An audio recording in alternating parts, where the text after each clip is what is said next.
वज़ीर-ए-आज़म पाकिस्तान पिछले दिनों कह रहे थे कि सिर्फ अगर आप हो कर देंगे ना तो हो जाएगा सारा हल, लेकिन यहाँ पे आप वो सारे करके एक दफा दिखा दें शायद वो हो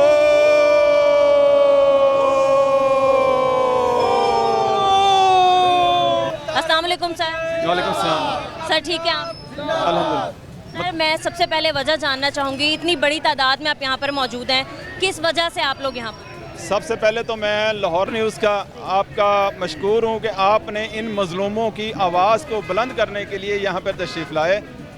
यकीन करें 4 माह से लोग बाहर हैं और अपने मुतालबात के हवाले जायज़ मुतालबात के हवाले से एहतजाज कर रहे हैं, लेकिन हम हुकूमत सुनने के लिए तैयार नहीं है।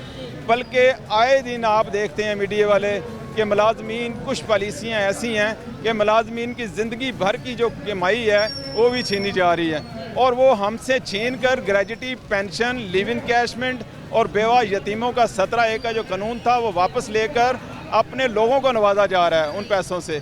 MNA MPA मिनिस्टर को 950% तनख्वाहें बढ़ाई जा रही हैं उनकी, और 10-10 अरब रुपए की गाड़ियां, यहाँ तक कि आप बेहतर जानते हैं कि कंपनी एक फर्द हमें बता रहे थे कल कि वो गया तो उसने कहा कि हुकूमत ने 6 माह तक बुकिंग बंद करवा दी है, सिर्फ हुकूमत को गाड़ियाँ मिलेंगी।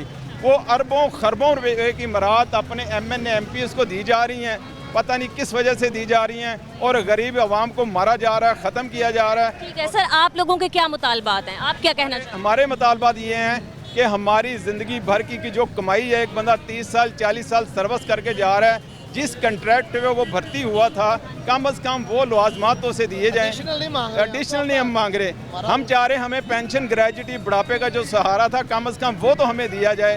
वो 17A में जो बच्चा भर्ती होता था, बेवा और यतीम भर्ती हो जाती, वो ख़त्म कर दिया गया।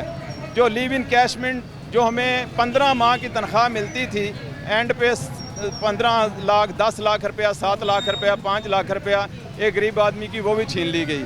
तो वो जब तक वापस नहीं करते, वज़ीर आला ने बकायदा 2 दफ़ा हमारे साथ मीटिंग की और उन्होंने वादा किया कि आपको ये सब कुछ मिलेगा, आपके जायज़ हक है। लेकिन अब कह रही हैं कि सिर्फ ये मुलाजम ख़त्म होंगे तो पाकिस्तान बचेगा।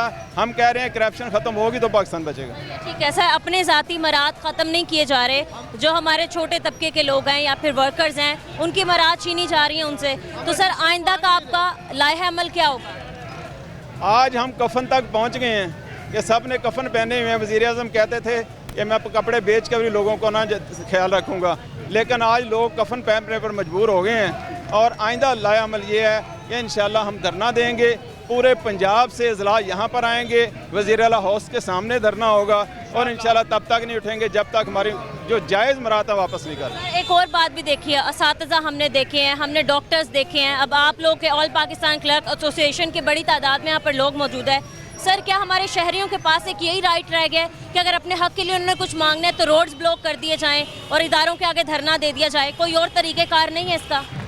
हमें बड़ा अफसोस होता है कि जब ट्रैफिक रुकती है, हम पढ़े लिखे लोग हैं, कुर्सी टेबल पर बैठकर काम करने वाले हैं, लेकिन वज़ीर-ए-आज़म पाकिस्तान पिछले दिनों कह रहे थे कि सिर्फ अगर आप हो कर देंगे ना तो हो जाएगा सारा हल, लेकिन यहाँ पे आप वो सारे करके एक दफ़ा दिखा दें शायद वो